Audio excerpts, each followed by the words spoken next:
Hello, Andrew Colsky with National Sleep Network. We are here today talking sleep. And to talk sleep, we have Heidi Plowe. She's in California and she is a sleep coach, but I'm going to let her tell you more about her specific certifications and a little bit about yourself. So, Heidi, please introduce yourself to the audience. Hi, Andrew. Thanks so much for having me on. So I'm the founder of Sweet Dreams Coaching, and I'm a certified professional life coach through the International Coaching Federation, as well as a certified sleep science coach. And I would just say overall, I'm a sleep advocate and enthusiast. My mission is to promote rest and sleep as the most important form of self care. Mhm. I find this whole area fascinating because, when you said sleep enthusiast, I'm picturing you standing in front of this big audience to talk sleep, and everybody in the audience is just peacefully sleeping, and that's a pro, but doesn't work so well. Um, but it is a very Love the interesting visual, though. yeah, but it's a really interesting area because sleep is so important to everything that we do. And even though, we're asleep when it's happening and we don't recognize it, it has an impact on everything we do during the day. It has an impact on Mm. health. It's very far reaching. And the more we learn, the more we realize how important it is. So, having people like yourself that are helping people to get better sleep is certainly an important area. So let me start off. I always love to start off and learn a little bit about the guests themselves. So why is Heidi interested in sleep? Yes. I'm interested in sleep because, first of all, it's just very interesting. The science of sleep, the mystery of sleep. There's still so much that we don't know about, what happens to us while we sleep, that it's just such a growing body of knowledge and just so interesting to me. So I would definitely say it's something that just really sparks my curiosity and interest. Hmm. And even more so, I became a sleep science coach because I believe in just the life changing power of getting good sleep. I was inspired to pursue it because of my own personal journey. So, not too long ago, I struggled for, I would say, years getting good sleep.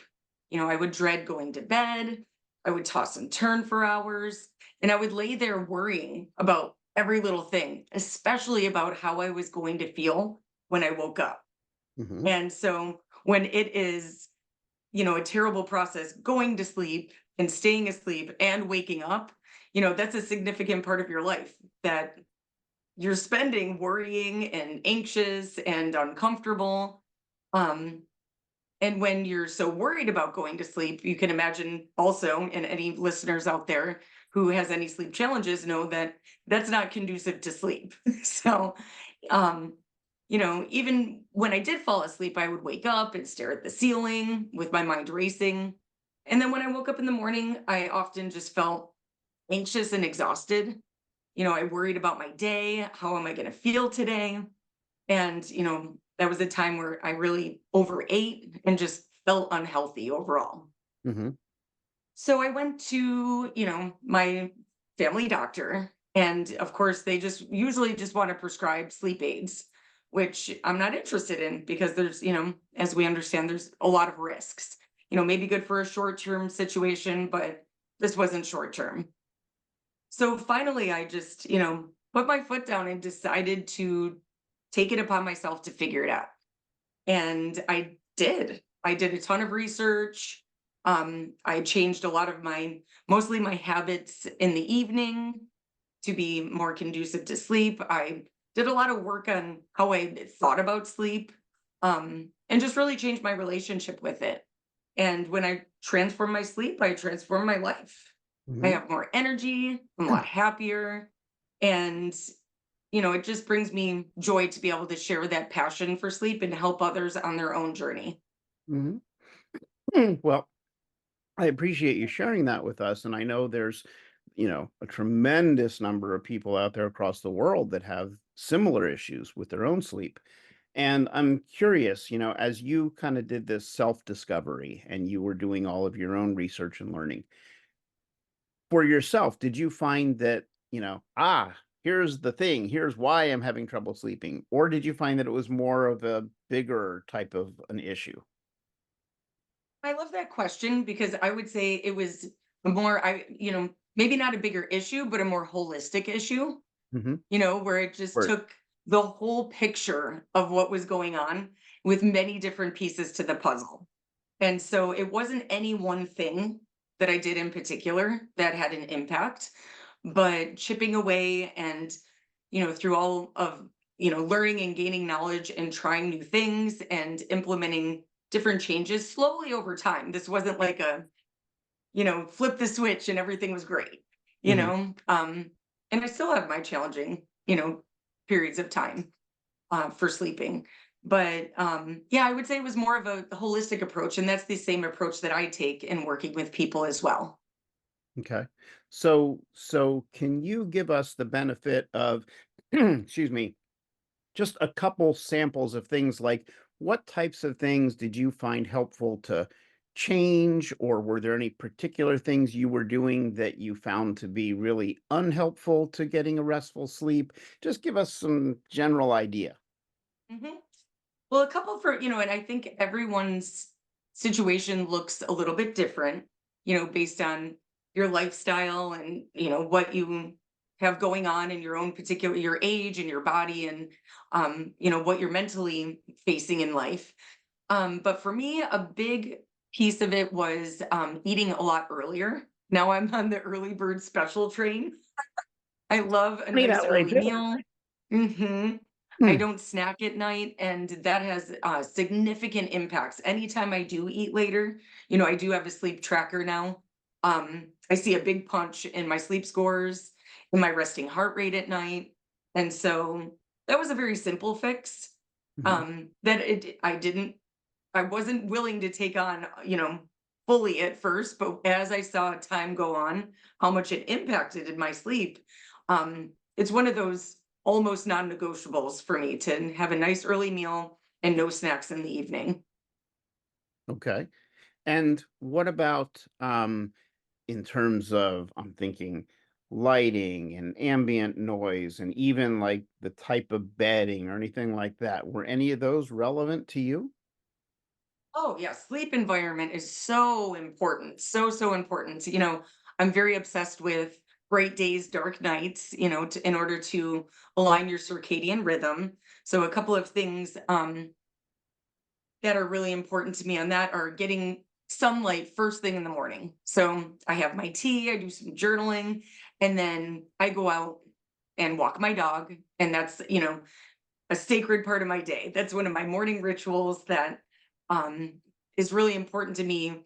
Feeling good in the morning, but it's something that affects, a lot of people don't know that getting exposed to bright sunlight first thing in the morning, if possible, also has huge impacts on your ability to produce melatonin and to sleep well at night. And Hmm. so that's a very easy gift you can give to yourself in the morning. And um, it's best to do it without sunglasses on. If you can't take a whole walk, it's a 2-for-1 special. You get exercise and you get the sunshine, which, I'm a big fan of.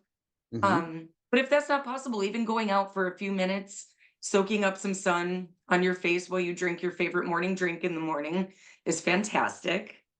So that's bright days. And then dark nights. A couple of the key things are, whether I'm at home, which, my own room has been all retrofitted with any blinking light on a charger or on my smoke detector, anything like that. They all have a piece of black electrical tape on them because they will not sneak that light into my room at night. That is a sleep assassin, you could Hmm. say. Um, if I ever travel and go to a hotel or an Airbnb, I travel equipped with that so that I can make sure that I can secure a dark environment as much as possible as well. Smart, smart. Yeah. And then also in the evening, something that I have Mm. started doing is, one thing I love to do, I love to watch a show before bed. But I am very aware that blue light suppresses melatonin. We've all probably heard that, something that we're aware of, that, watching a screen right until bedtime is not exactly helpful to your sleep. But one way you can kind of skirt around that is, my wife and I wear very cool amber colored glasses. And they block out the blue light. And so it takes some adjustment, but that can be really helpful. Mhm. If one of your wind down activities, you wanted to involve watching your favorite show, then that's a good workaround. Right, right. Well, that's, something that I learned maybe, just a couple months ago as I started, more seriously getting into learning about sleep and everything related to it. I did not know that the computers, the mobile phones, the different types of devices with the blue light often have a night mode that you can turn on. Yeah. And so it turns the light more to the yellow end of the spectrum instead of the blue. And what a difference. It really makes a difference when you're looking at that screen and it's late at night. And I'm guilty of it like everybody else. When I lay down in bed to go to sleep, I'll check my phone. I'll check my calendar for the next day, maybe the news headlines, just a couple things. But when you got that bright blue light, that really Hmm. now it's so much more, subtle and calm because it's yellow. Yeah, that can be helpful. I have read from different sources that that is not fully effective at reducing the blue light, but it's a step in the right direction. It at least helps for Mhm. sure. Yeah. Yeah. And another great thing is I have amber colored lights on my bedside table. So Oh, if I get in bed and read at night, or when I'm just involved in my wind down process, rather than having really bright lights, especially right by my bed, it's a very calming amber color, and eliminates your blue light, you know, LED exposure before bed. yeah. Yeah. No, good point. So once you sort of figured out the best formula for yourself, and I know there's a lot of different opinions out there on this, especially if you read through the internet. There's opinions every direction about everything. But for yourself, once you figured out what worked best for you, do you feel that you were able to get to a place of restful sleep without the need of any sort of supplements or medications or other things?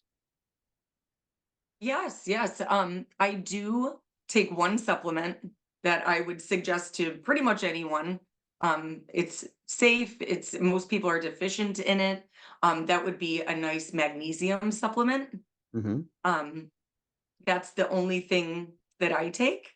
Um, I'm not anti-supplements, but in terms of when I work with my clients as well, it's not something magnesium's the only one that I really suggest.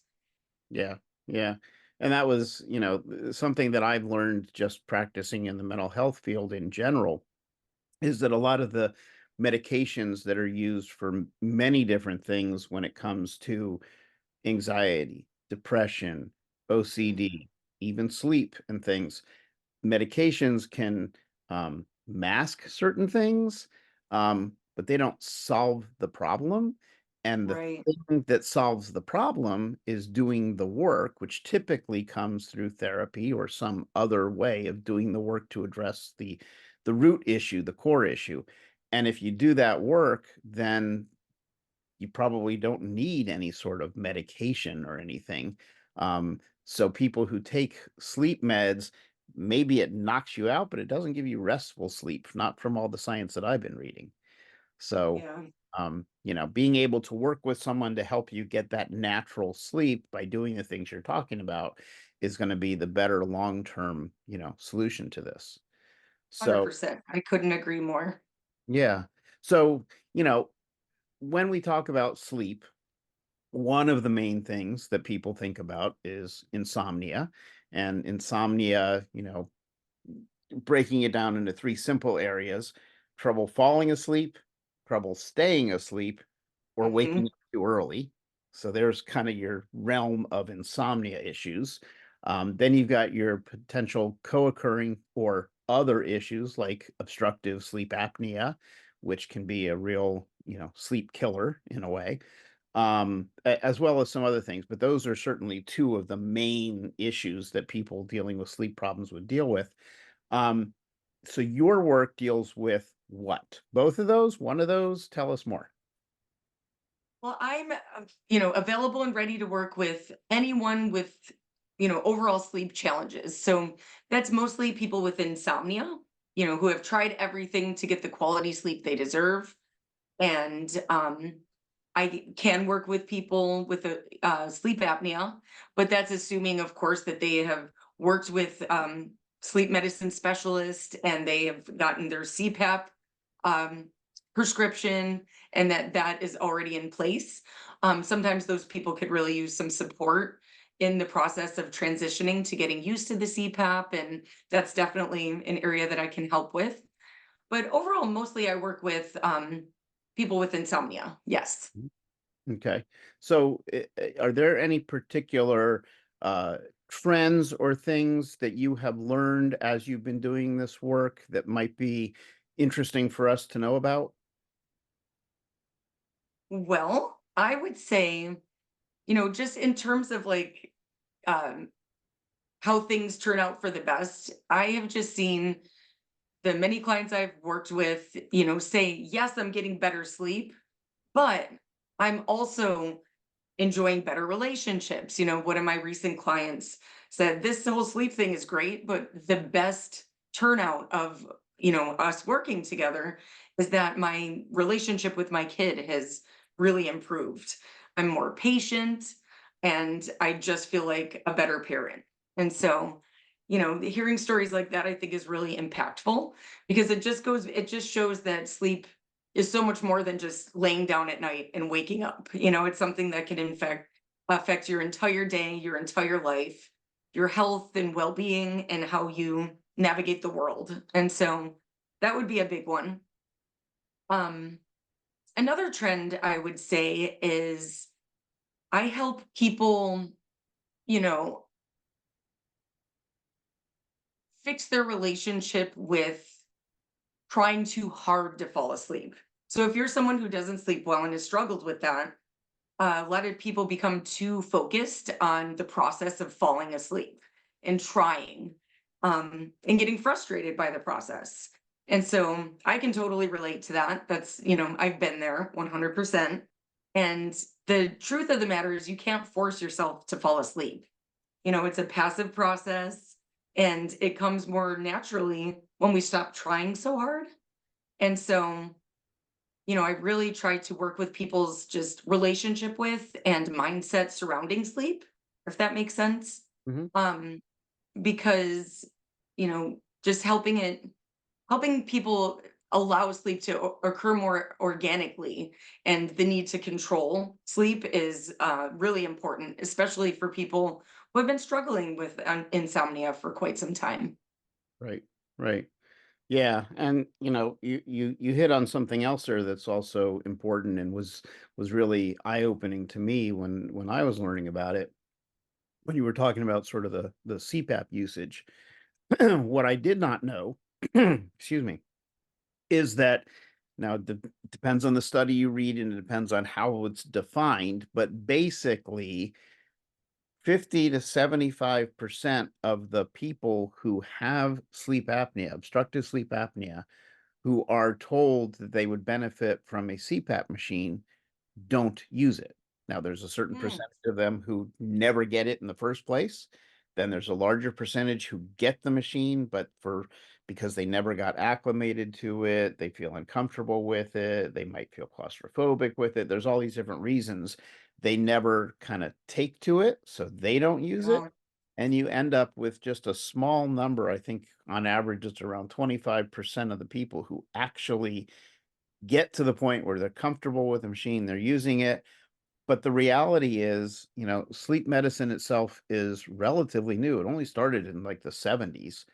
And sleep doctors are, you know, have long waiting lists. There's not enough of them. mm, And so they might be able to identify or diagnose that someone has sleep apnea.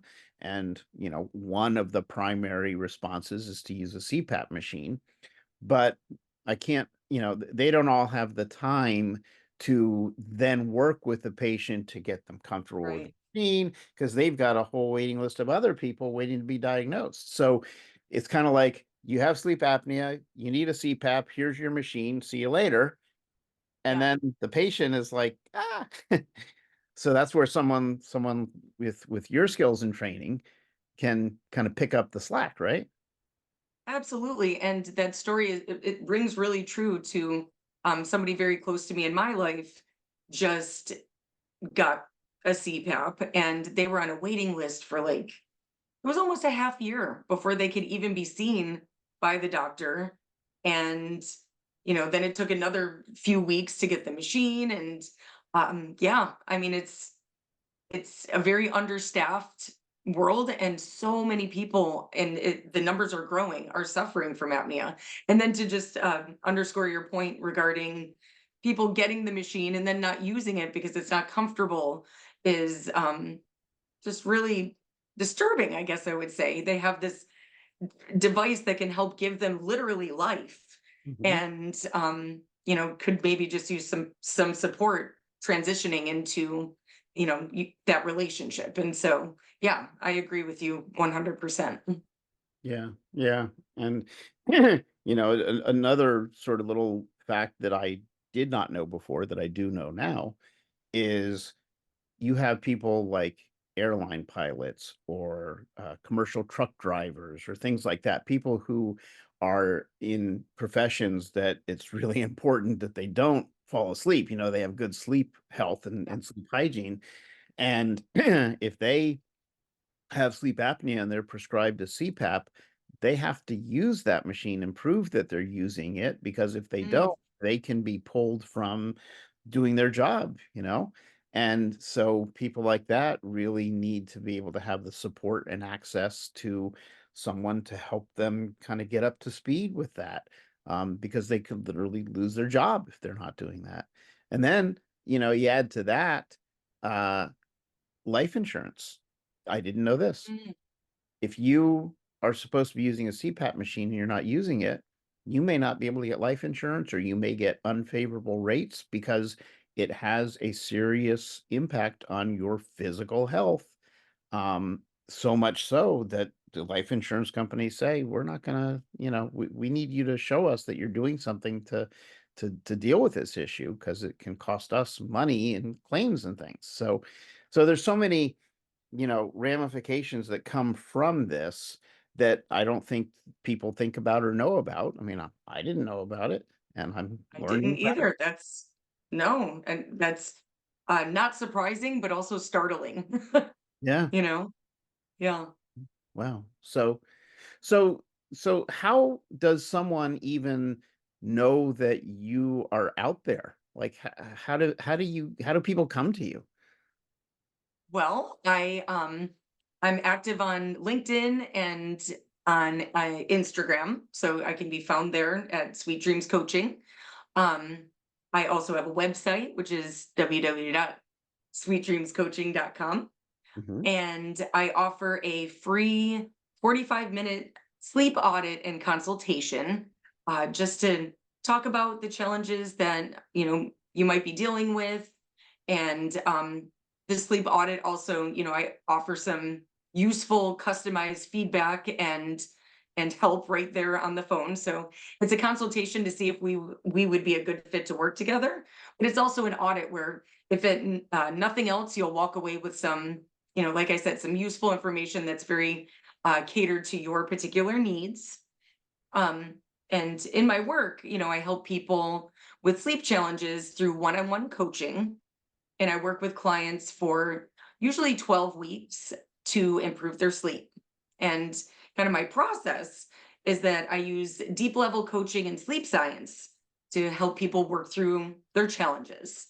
Mhm. And together, we create a customized sleep plan, which I just love doing because it takes into account, um, the very specific needs of that client. And I use my signature sleep integration technique, which addresses aspects of the mind, body, and their sleep environment to improve one's ability to sleep. Wow, wow. So you said it's about 12 weeks of work. How Mhm. how often do you meet, and how long is a meeting? We typically meet once a week, on a video call like like this, and we typically meet for about 45 minutes. Okay. Okay. Yeah. And there's a So little bit, at the beginning, there's a little bit of tracking involved, taking notes to turn into and questionnaires and things so that I can get a better understanding of, each individual's situation and lifestyle and things like that. And then over time, we co-create, I like to say, um, because, if I were to create something for someone and it just doesn't align with them, that's not going to be very helpful.